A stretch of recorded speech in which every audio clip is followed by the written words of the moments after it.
অনেক সময় অনেকে অনেক বাজে কথা বলেন, কটু কথা বলেন, হজম করে চলে যায় যে আমার ভাই হয়তো ভুল করেছেন। আমি আবার তাকে পাল্টা বলতে গেলে অসুন্দর হবে, মানুষ ইসলাম সম্পর্কে ভুল ধারণা নেবে। আমি সবর করার চেষ্টা করি। আল্লাহ আমাদের সব ভাইকে সেরকম হওয়ার তৌফিক দান করুন। আলেমদের মধ্যে যারা মতবিরোধ করে, আরেকজনের পিছে লাগালাই করে, পাবলিকের সামনে একজন আরেকজনের বদনামিতে লিপ্ত, তারা জানে না যে তাদের পায়ের তলায় মাটি নাই। এই দেশে ইসলাম বিদ্বেষীরা ষড়যন্ত্র করে কত ভয়ঙ্কর গর্ত খুঁড়ে রেখেছে, এটা যদি তারা জানতো তাহলে এই কাদা ছড়াছড়ি বাদ দিয়া সেগুলোর বিরুদ্ধে তারা লাগতো। তারা প্রকৃত অবস্থা জানে না। যেই কোনো আলেম, যে কোনো ধার্মিক মানুষ তিনি যদি পরস্পর দ্বন্দ্বে লিপ্ত হন, তাহলে বুঝতে হবে যে বড় বড় চ্যালেঞ্জগুলো সম্পর্কে তিনি জানেন না, সেজন্য তিনি এই ছোটখাটো বিষয়গুলো নিয়ে পড়ে আসেন। আমরা নিজেদের পিছনে লেগে আসি। শয়তান আমাদেরকে একজন পিছনে আরেকজনে লাগাই দিছে। আপনারা সাধারণ মানুষ হিসেবে আপনাদেরকে আমি একটা অনুরোধ করতে চাই, সেটা হলো হুজুররা যদি নিজেরা লাগালাগি করে, আল্লাহর রাস্তায় আপনারা ওই লাগালাগি করেন না, হুজুরদেরকে আপনারা অন্তত বয়কট করবেন।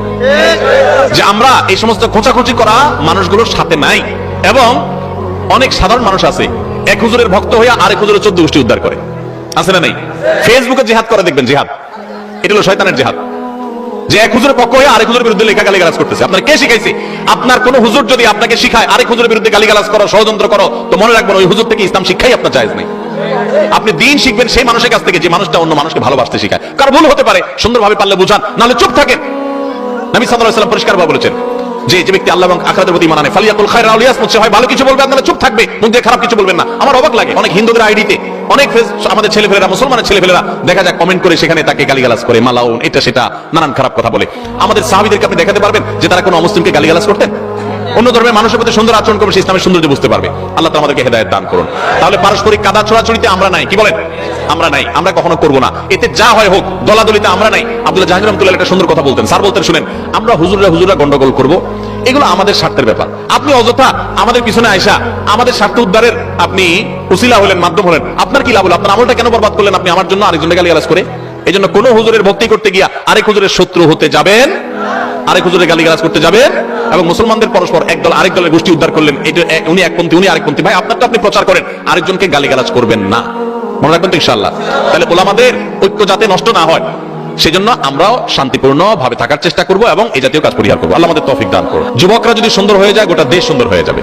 যুবকরা যদি সচেতন হয়ে যায়, চৌকান্না হয়ে যায়, গোটা দেশ, গোটা সমাজ, গোটা পরিবার সুন্দর হয়ে যাবে। এই জন্য আপনাদের এই যে চেষ্টাটা, এই যে প্রচেষ্টা যে আপনারা ইবাদত বন্দেগী করতে চান, ভালো কিছু করতে চান, সেবামূলক কিছু করতে চান, সেটা অবশ্যই প্রশংসনীয় কাজ। আমি আপনাদেরকে কয়েকটি পরামর্শ দিতে পারি। নাম্বার 1, আপনারা নিজেদের ব্যক্তিগত ইবাদত বন্দেগীর পাশাপাশি আপনার এলাকায় কোন গরিব মানুষগুলো ভালো করে ইফতার জোগাড় করতে পারে না, সাহরি জোগাড় করতে পারে না, জিনিসপত্রের দাম অনেক বেশি, দ্রব্যমূল্যের ঊর্ধ্বগতির এই সময়ে বহু পরিবারের মানুষ আছে যে ইফতার করতে পারে না। ইফতারের ব্যবস্থা তো অনেকে করে, অনেক পরিবার আছে সাহরির ব্যবস্থা করতে পারে না, যে তাদের সাহরির ব্যবস্থা নাই, একটু মাছ দিয়ে দুটা ভাত খাওয়ার মতো টাকা জোগাড় করতে পারে না। তাদেরকে খুঁজে বের করেন, পাশে দাঁড়ানোর জন্য সামাজিকভাবে উদ্যোগ নেন, ধনীদের কাছে যান, যে আপনারা একটু সাহায্য করেন, তাদেরকে উদ্যোগ নেন, নিজেরা যা পারেন দেন, মানুষের কাছ থেকে নেন, এলাকার ইমাম সাহেব, গণ্যমান্য মুরব্বী যারা আছেন তাদেরকে সাথে রাখেন, সবাইকে সামনে রেখে মুরব্বীদেরকে এরপরে সমস্ত সেবামূলক কাজ করেন ইনশাআল্লাহ। তাহলে আল্লাহ তাআলা আপনাদেরকে আদর্শ যুবক হিসেবে সমাজের মানুষের সবচাইতে উপকারী কাজগুলো করার তৌফিক সামনে আরো বেশি দিবেন। এটা একটা কাজ। আরেকটা কাজ হলো, আজকে আমাদের আসুন্নাহ ফাউন্ডেশন আপনারা দেখতে পাচ্ছেন।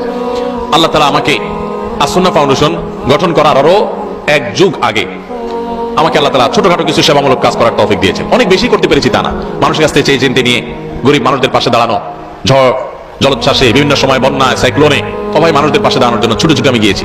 যখন আমার বয়স অনেক বেশি ছিল না, তখন থেকে